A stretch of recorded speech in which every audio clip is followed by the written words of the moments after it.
et on va donc planter un petit peu le décor sur ce dossier pour parler de la menace. C'est plus qu'une menace même, l'arrivée des potentiels SAD au pays, même si vous allez le voir, il y en a déjà. On l'a déjà précisé dans certains lives, mais là, on va prendre le temps, on va se poser un petit peu, on va bien parler de tout cela, de ce qui se trame aussi, puisque vous le savez sans doute ou pas, mais c'est l'un des grands chantiers de l'homme qui est à gauche. Avec les deux génies du nouvel ordre mondial. J'ai choisi cette photo parce que je la trouve absolument magnifique. Franchement, je pense que tout le football moderne peut être résumé sur cette photo.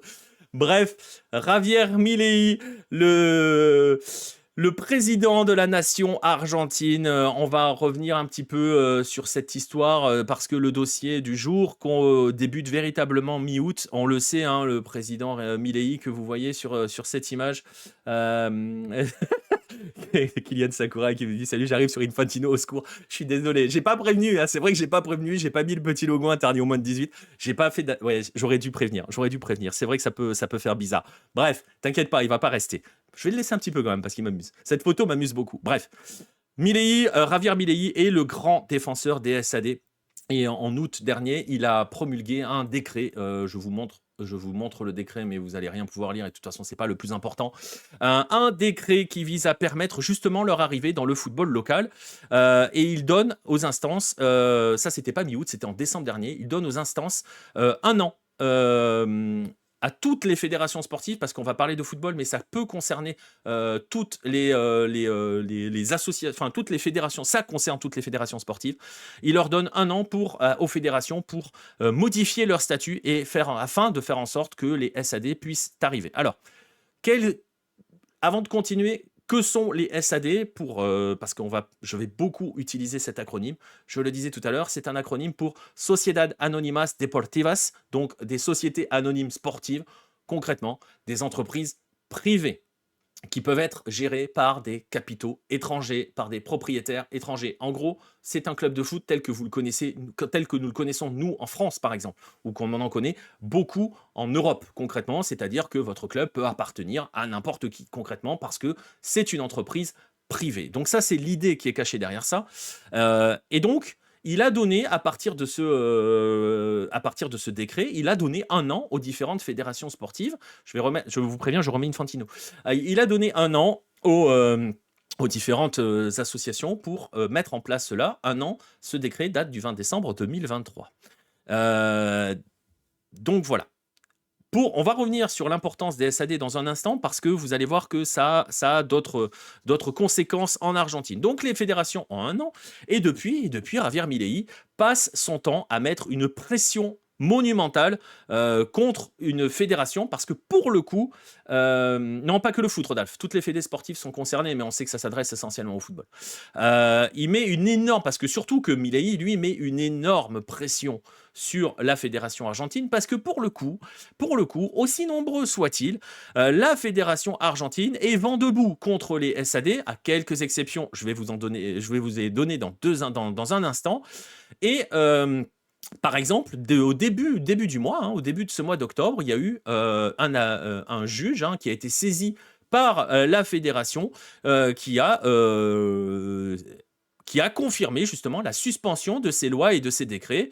Le ministère de la Justice et le procureur du Trésor argentin ont fait appel. La décision va passer devant une chambre fédérale. Vous voyez, on est donc sur un véritable bras de fer juridique qui est mis en place. Et il y a donc cette pression-là, une pression juridique. Et il y a une autre pression qui est plus violente. Et vous allez voir, elle est d'abord, je vais presque dire, en mode harcèlement. À chaque fois que les Brésiliens passent des tours de qualification, vous voyez ce message de Javier Milei qui s'en prend directement à Chiqui Tapia, qu'il appelle Al Cheque Tapia, où il explique que justement le football brésilien se prépare à gagner sa 6e Copa Libertadores consécutive. Le football argentin, lui, est en totale décadence, dit-il.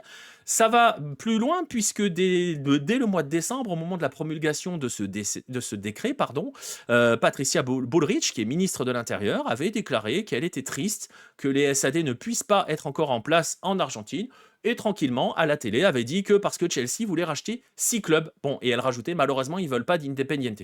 Bref. Plus important, plus intéressant, parce que c'est des déclarations, en février dernier, je vous montre ce tweet d'une députée Juliana Santillan, qui est députée de la Libertad Avanza, qui est aux côtés du secrétaire au sport, Daniel Scioli, et qui est à côté d'émissaire d'une entreprise qui s'appelle 777 Partners. Ça va vous parler, vous noterez la pertinence de ce choix vu ce qu'il advient de 777 Partners. On va en reparler dans un instant. Et dans ce tweet, elle parle du premier groupe étant intéressé pour investir dans les SAD. Et donc, il y a tout ce discours, cette bataille idéologique qui consiste à dire, et Milei le dit, et vous l'avez vu tout à l'heure dans son post après les matchs de Libertadores, je vous le remets, mais cette idéologie qui consiste à dire que soit l'Argentine accepte d'entrer dans la modernité, concrètement, et d'ouvrir au SAD, soit elle est morte et on sera vaincu à jamais par les Brésiliens. Voilà, c'est l'idée, il la répète en boucle. Et il va même des fois sur des tweets absolument fous. Il y a un tweet en juillet dernier, j'ai pas mis la copie malheureusement, dans lequel il explique qu'il ne comprend pas pourquoi les clubs argentins refusent le statut de SAD alors que leurs meilleurs joueurs sont vendus à des SAD. Et effectivement, pour le coup, c'est vrai. Et donc, il rappelle donc tout le temps le bienfait de tout cela. Alors, je le disais, nos chers amis de l'AFA, pour le coup, ils sont quasiment vent debout contre cette idée d'ouvrir au SAD. Je parlais de l'Assemblée générale qui a eu lieu tout à l'heure. Sur les votants, 44, lors de la dernière Assemblée, 44 des 46 votants ont véritablement affirmé leur intention de ne pas laisser la moindre place au SAD. Il y a donc 2 exceptions. Et les 2 exceptions, je vais quand même vous les donner, avant de vous parler d'autres types de pressions qui sont en cours. Il y a 2 exceptions. Ces exceptions, ce sont Estudiantes et ce sont Talleres, ou Tacheres si vous voulez le prononcer, à l'Argentine. Alors la première exception, c'est Estudiantes. Pourquoi ? Parce que l'on a appris il y a quelque temps que notre cher Juan Sebastián Verón était en discussion avec Foster Gillett. Ça doit vous parler, Foster Gillett, quand même un petit peu, puisque c'est à lui que Jean-Michel Aulas voulait vendre l'Olympique Lyonnais avant que Textor n'arrive. C'était lui qui était à Liverpool et qui a failli couler le club. Estudiantes serait en discussion avec lui pour justement qu'il soit leur investisseur dès qu'ils ouvrent en SAD à partir de 2025. Vous voyez pourquoi donc Estudiantes essaye de jouer tout seul dans son coin. Donc voilà, Foster Gillett, c'était l'homme qui a failli racheter l'Olympique Lyonnais, qui a eu Liverpool jusqu'en 2017, je crois, par là, et voilà, concrètement. T'as probablement rien raté, voilà. Et le deuxième club, c'est donc Tacheres. Tacheres, pourquoi ? Parce que Tacheres est une SAD qui n'en dit pas le nom. Et d'ailleurs, elle le fait plus que non pas... Elle n'en dit pas le nom, quoique, parce que son président, j'ai mangé son prénom, je crois que c'est Jorge Fassi, Fassi, en tout cas, lui a clairement déclaré que Talleres était dirigé comme une société anonyme. Tacheres appartient au Grupo Pachuca, qui est un groupe mexicain. Et vous allez me dire, mais attendez. Tu passes ton temps à me dire que les SAD c'est interdit, que c'est pas possible, et pourtant il y en a déjà. En fait, c'est parce qu'il y a un petit espace dans le règlement, parce que effectivement, tu n'as pas le droit d'avoir des investisseurs, d'être propriété. Le club n'a pas le droit d'être la propriété d'un investisseur étranger ou d'être géré par des étrangers, mais il peut y avoir une sorte de gestion clandestine avec des hommes d'affaires qui vont fournir des entraîneurs, des joueurs, et là, vous voyez vers qui je me tourne, vers Defensa y Justicia, qui est propriété d'un agent, Christian Bragarnik, ou alors, vous pouvez, via des entreprises qui vont payer, qui vont donner de l'argent, généralement en échange de publicité, selon des contrats quand même souvent très obscurs, mais qui servent aussi, en gros, à investir. Et là, il y a un club que vous connaissez peut-être pas ou à qui vous ne pensez peut-être pas, mais on en a parlé tout à l'heure, c'est le Deportivo Riestra qui appartient à Victor Stinfale. Et Victor Stinfale est propriétaire d'une boisson énergisante, l'équivalent en gros, c'est le Red Bull argentin. Et donc, il dirige son club. Son club, c'est une SAD qui n'en dit pas le nom. River avec la Banco qui appartient à Brito, ouais, c'est pas tout à fait pareil. Mais là, pour le coup, voilà. Donc, vous avez des SAD qui... Parce que River, il y a quand même encore les assemblées de sociaux, il y a quand même les élections de président. C'est pas le cas dans ces clubs-là. Et donc, vous avez donc ces SAD qui existent déjà. Et vous commencez déjà à noter, juste quand même, noter un petit peu, que l'on parle de Defensa y Justicia, que l'on parle de Tacheres ou que l'on parle de Riestra, chercher les grands succès. Bon, vous allez me dire, Riestra est en première division. Mais bon, ça va me permettre quand même de rebondir sur des arguments de Milley. Mais avant cela, je veux parler de pressions qui sont exercées par Milley. Il y a cette pression juridique avec toutes les procédures. Je parlais de l'Assemblée tout à l'heure, ce fameux Fassi, ce fameux Fassi qui est proche de Milley. J'ai encore une belle photo. Encore une très très belle photo à vous mettre sous la dent, a saisi les tribunaux pour contester l'élection de Chiquitapia au motif que, et c'est pas complètement faux, au motif qu'elle a été décisée sur le tard et au final il n'y avait qu'une seule liste pour laquelle voter. Donc c'était un peu des élections, vous voyez ce que je veux dire, la notion de démocratie. Voilà, bon. Mais c'est l'Argentine. Mais bref, donc il a saisi la justice. Donc il y a toujours cette pression judiciaire, il y a l'appel du ministère et tout et tout. Il y a la pression idéologique qui est exercée sur les réseaux sociaux, sur les médias, partout où ils peuvent passer. Démocratie à la russe, ouais, c'est ça. Exactement. Et vous avez aussi une pression fiscale, parce que le gouvernement de Milei a décidé au début du mois, tout simplement de supprimer tous les avantages fiscaux dont bénéficiaient les clubs argentins. En gros, concrètement, l'idée, elle est simple. On étouffe les clubs économiquement pour qu'ils n'aient pas d'autre choix que de basculer dans les SAD. Donc ça attaque dans tous les sens. Je ne sais pas si c'est histoire de se venger, c'est histoire d'accélérer le processus et qu'il n'ait plus le choix, en fait, concrètement. Dans cette histoire, c'est véritablement histoire qu'il n'ait plus le choix.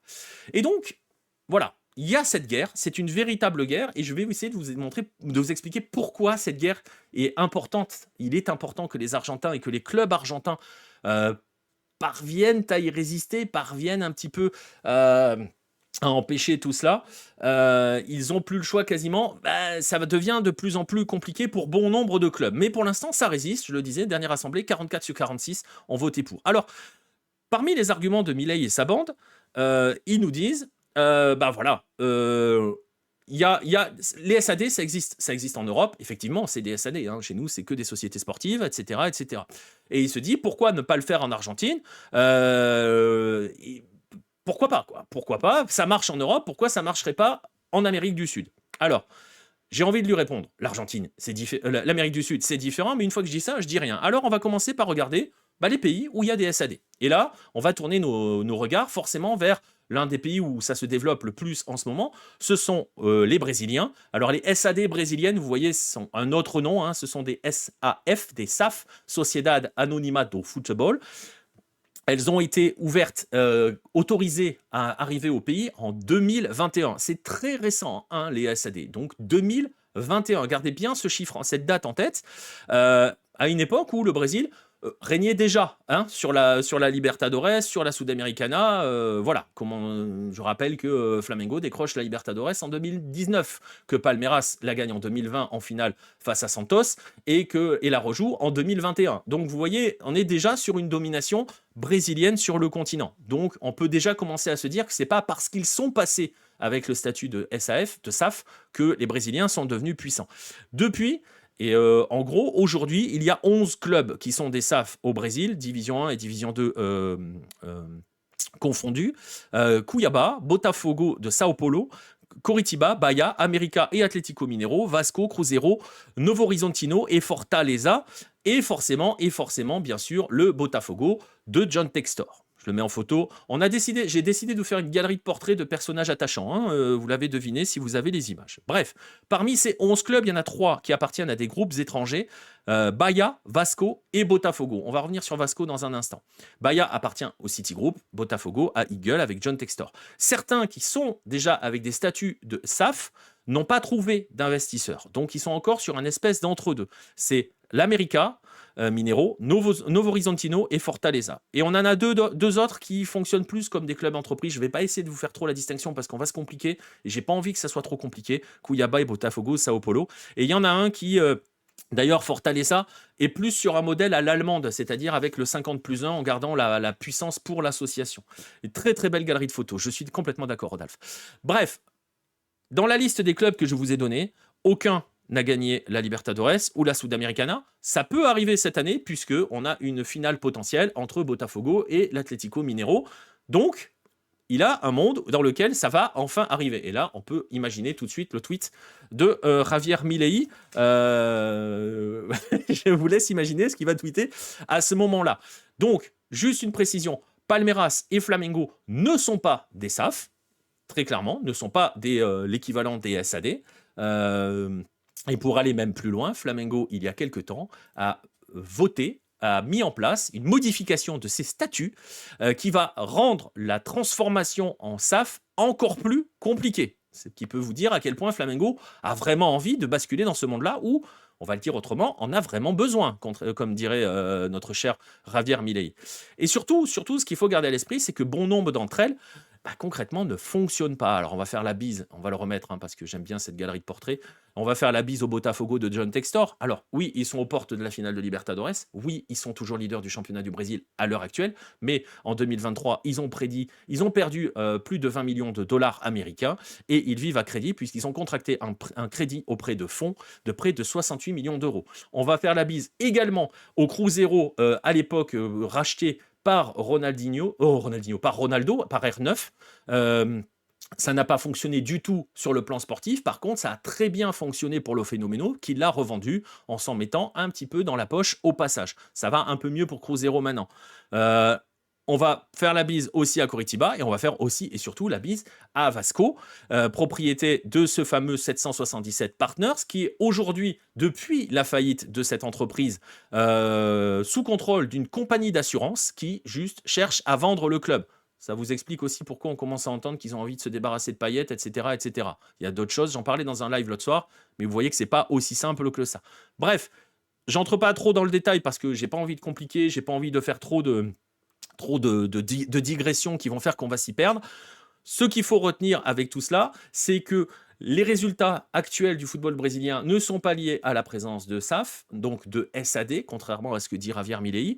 Et il y a un autre argument qui est souvent l'argument employé, qui est grâce à une puissance économique offerte par la présence d'un investisseur, d'un groupe fort, d'un groupe étranger qui a des moyens, ça c'est ce que te dira Milei, ça permet aussi de retenir les talents. Alors, bon, je laisse un petit blanc et je pense qu'il n'est pas nécessaire de parler de Vitor Roque, d'Hendrick, d'Estevan, etc., etc., etc. Et c'est le cas partout ailleurs.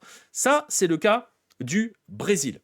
Il y a des cas aussi de l'autre côté. Il n'y a pas besoin d'aller si loin. Si les Argentins ne veulent pas aller au Brésil, ils peuvent aller juste d'un côté, de l'autre côté du Rio de la Plata, du côté du Deportivo Maldonado, qui a été racheté par des capitaux britanniques en 2009. Il est devenu la première SAD d'Uruguay. Ses succès sont nuls, tout simplement. Allez, je suis méchant, ils se sont hissés une fois à un tour de Libertadores en 2022, et cette année, ils cherchent à rester pour la 5e année consécutive en première division, ce qui est un véritable exploit. 5e année depuis 2009, depuis la date de rachat. Ils ont été rachetés en D2. On va évoquer aussi l'exemple de City avec le fameux Montevideo Torque, en rappelant que Torque est aujourd'hui en 2e division et ne sert à rien. Et on va aussi faire la bise à certains Argentins, pourtant que j'aime beaucoup, j'aurais dû mettre sa photo, mais pas à côté de ces hommes-là quand même, faut pas abuser. Fernando Cavenaghi, qui avait acheté le Racing de Montevideo, le Racing uruguayen donc, je vais le citer quand il l'avait racheté. Il avait dit que l'Uruguay est un pays qui dispose d'une grande matière première, à savoir les joueurs, et il avait compris que pour notre projet, qui est la formation intégrale des joueurs et des jeunes, c'était l'endroit idéal. C'est un pays sérieux, avec une monnaie stable et de bonnes conditions de travail. Bon, c'est tellement un pays agréable, c'est tellement un pays sérieux, agréable, qu'au bout de 2 ans, un peu moins de 2 ans, il vient de revendre à un conglomérat Bayern Los Angeles FC. On en avait déjà parlé dans une précédente news, avec un bilan sportif à peu près anonyme. Le club est en première division, mais bon, ne joue rien du tout. Ça, c'est pour l'exemple uruguayen, mais il y a peut-être un exemple sur lequel on a encore plus d'éléments. C'est forcément l'exemple chilien. Alors l'exemple chilien, il va nous mener donc, encore un acronyme, mais c'est pas trop compliqué. Il va nous amener à parler de ce qu'on appelle au Chili les SADP. Il faut juste rajouter le P pour professionnel, sinon le reste c'est la même chose que les SAD Argentine. La loi qui autorise l'arrivée, je vais peut-être enlever Textor et je vais mettre autre chose. Vous voulez quoi? Vous voulez que je vous mette... je vais peut-être remettre nos amis Milei et Infantino. C'est pas mal. Euh, Bref, les SADP, donc les SAD sauces chiliennes, sont arrivées en 2005. À partir de 2005, elles ont été autorisées avec la même promesse que celle qui est en train de faire notre Javier Milei, des résultats sportifs et un pouvoir économique. Sinon, juste ma tête, ça va bien. Ouais, c'est vrai, c'est vrai. Ouais, mais tu vois, j'ai pas trop envie de me mettre en grand après ces gens-là dans cette galerie de portraits. Donc voilà, allez, je peux mettre ça comme ça. Bref, on remettra des images après. Tout ça pour dire que, et d'ailleurs, je vais remettre une image parce que les SADP sont arrivés au Chili après une période où il y a eu quand même de graves dérives financières. Je vous montre cette hutte de la Nation qui date de 2002 où Colo Colo est déclaré en faillite. Bref, on arrive, on nous dit, ouvrons aux SAD, donc ouvrons aux capitaux étrangers qui vont venir nous garantir un pouvoir économique et donc des résultats sportifs. Bref, ça peut fonctionner, oui. C'était en 2005. On connaît les résultats sportifs continentaux des clubs chiliens. On s'aperçoit surtout 19 ans plus tard que le Chili est devenu la proie d'hommes d'affaires qui sont venus spéculer dans un pays où les taxes sont moins fortes. Et là, je vous renvoie vers tout ce qui est la notion de triangulation et d'évasion fiscale. Il y a un article sur Allo, je mettrai dans la description, qui date de 2017 et qui en parlait. Quelques exemples, hein, les Rangers de Talca avec l'affaire Carlos Sanchez à Valenciennes, mais il y en a tellement d'autres que la liste est interminable. Bref, ces hommes d'affaires sont arrivés, ont pris le contrôle de certains clubs chiliens. D'ailleurs, notre cher ami Bragarni, qui détient Defensa y Justicia, à l'Unión La Calera au Chili, il a placé ses hommes. Il a aussi des hommes du côté de San Luis de Quillota. Bref, voilà, ils ont plusieurs clubs. L'argent a été détourné et surtout, la génération dorée qu'a connue le Chili n'est pas issue de l'arrivée des SAD. Bilan, en 2016, 11 ans après l'ouverture au SAD, les grands clubs du pays devaient 2 fois plus d'argent qu'à l'arrivée des SAD en 2005, étaient endettés à 2 fois plus. Salut à Renault 1811. Donc les grands clubs du pays étaient 2 fois plus endettés qu'en 2005. Plusieurs étaient au bord de la faillite. Pour vous donner un chiffre, en 2016, 32 clubs dépensaient 2,76 millions de dollars par mois, alors qu'ils ne recevaient que 2,5 millions pas de droits de droit télé. Ça vous rappelle peut-être un club. Je vais vous donner un exemple. Un club comme Cobreloa, qui a été 2 fois finaliste de la Libertadores au début des années 80. Je crois que j'avais écrit à ce sujet-là dans un Lucard, je crois pas, j'en suis sûr, dans un Hello Mag, époque justement 81, il joue contre le Flamengo de Zico. Bref, Cobreloa, à ce moment-là, dépensait 80% de ses revenus en salaire. Si vous faites quelques analogies avec certains clubs plus près de chez vous, voilà. Pour vous donner une idée, le club est descendu en D2 pour la première fois depuis 36 ans en 2014. Il vient à peine de remonter. La bise à Gérard Lopez. Bref, Colo Colo n'a jamais été en bénéfice, sauf une fois en 2008 quand ils ont vendu Mathias Fernandez justement pour avoir un bénéfice. Et le drame de cette histoire, donc les SAD étaient en place depuis 2005. Le drame de cette histoire, c'est qu'en 2019, Harold May-Nichols, l'ancien président du Chili, l'homme qui a fait, le président de la fédération chilienne, l'homme qui a fait venir Marcelo Bielsa à la tête de la sélection, par exemple, appelait à réformer cette loi parce que il voyait que ça ne fonctionnait pas pour les clubs, mais surtout, il commençait à voir que les clubs étaient dirigés par des capitaux étrangers. Et lui, il voyait un autre risque qui est que l'arrivée de capitaux étrangers à la tête des clubs allait finir par en faire en sorte que les capitaux étrangers dirigent de manière directe ou indirecte la fédération et la ligue professionnelle. Donc, c'était, et c'est toujours le même problème. On va rappeler quand même que depuis, les stades chiliens ne font que se vider. Pour suivre le championnat chilien, je peux vous assurer que les tribunes sont quand même très fortement dégarnies et que le pouvoir économique des clubs chiliens n'existe pas. Et puis le Chili, c'est aussi une illustration de l'autre menace qui plane sur l'Argentine à travers les SAD. Il y a cette menace économique, cette menace d'appartenance, et il y a surtout Et c'est peut-être ce qui explique pourquoi les SAD ne sont pas adaptés au modèle sud-américain et ne peuvent pas être appliqués à ces pays. C'est parce que, alors on le dit toujours, c'est un peu un lieu commun de dire le football n'est pas un simple sport là-bas, mais oui, parce que le football, dans ces pays-là, en Argentine, en Uruguay, au Chili, au Brésil, est un élément essentiel dans le maintien du lien social.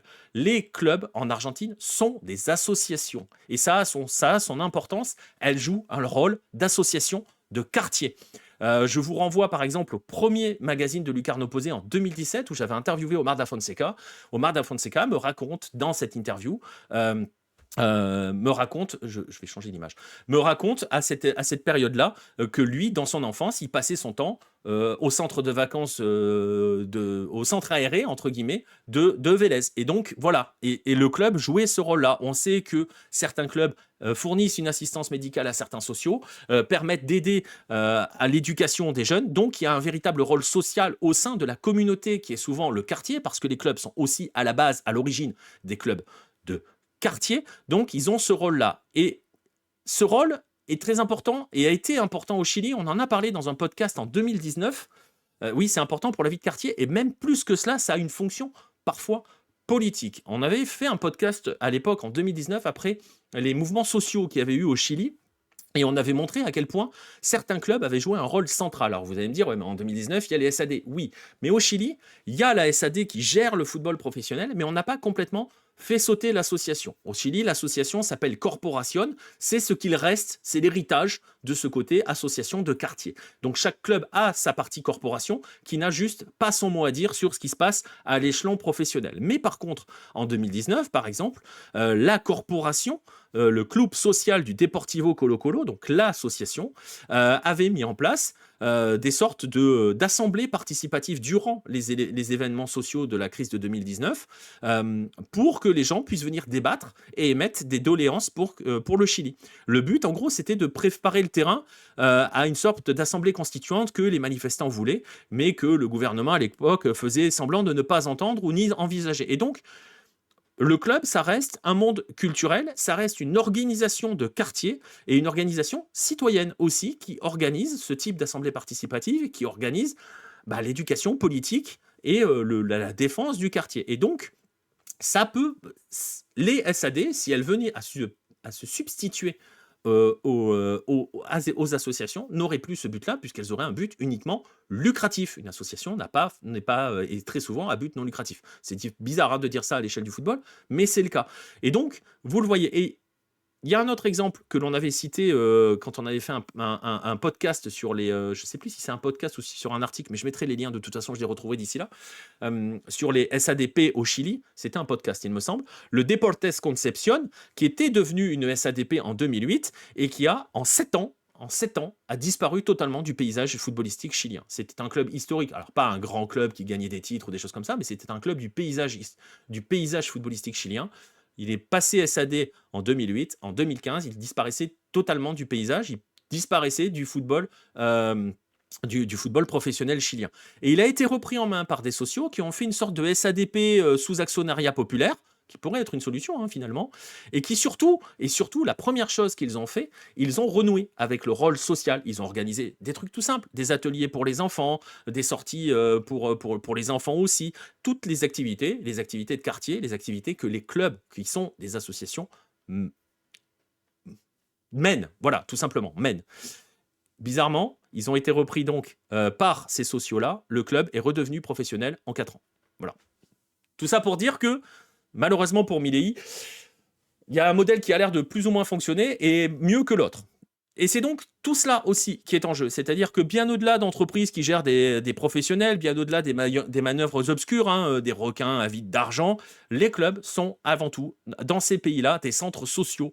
Et c'est un élément clé, je le disais, du vivre ensemble dans ces quartiers dans lesquels ils appartiennent à travers les associations. Et donc, c'est une part de l'identité de ces clubs-là qui s'envolerait si on les ouvrait à des capitaux étrangers. Ça fait partie de beaucoup de choses. Les SAF au Brésil, il y a pas mal de sociaux et de supporters qui l'ont vu, cette menace. Et donc, c'est toute cette notion d'identité. C'est quelque chose dont on parle beaucoup, dont je parle beaucoup sur Hello, sur la notion d'identité à préserver. C'est ça aussi qui est menacé, c'est toute cette identité qui a également permis à ces nations de se construire, tout au long du 20e siècle, à travers leurs clubs, à travers leurs sélections, à travers leurs quartiers, à travers leurs associations. Et c'est cela, c'est toute cette identité-là que les dirigeants de ces footballs-là sont en train d'essayer de vendre au diable. Et donc vous voyez, c'est très important, ce n'est pas qu'une guéguerre pour savoir qui sera le propriétaire du football dans le pays, même si ça a son importance, parce on voit les dégâts, hein, on voit les dégâts d'un Citigroup en Uruguay, on va voir les dégâts qu'ils vont mener au Brésil, on a vu certains dégâts, vraiment au Chili, les dégâts sont colossaux, hein, les clubs sont à la rue totale et ne maîtrisent plus rien sur les transferts de joueurs, les migrations de joueurs, c'est n'importe quoi. Donc c'est absolument terrible ce qui se prépare. Et voilà, c'est tout l'enjeu aussi de cette lutte. Pour l'instant, l'AFA résiste. Et pour le coup, bravo à l'AFA de résister. La seule question qui se pose, c'est jusqu'à quand?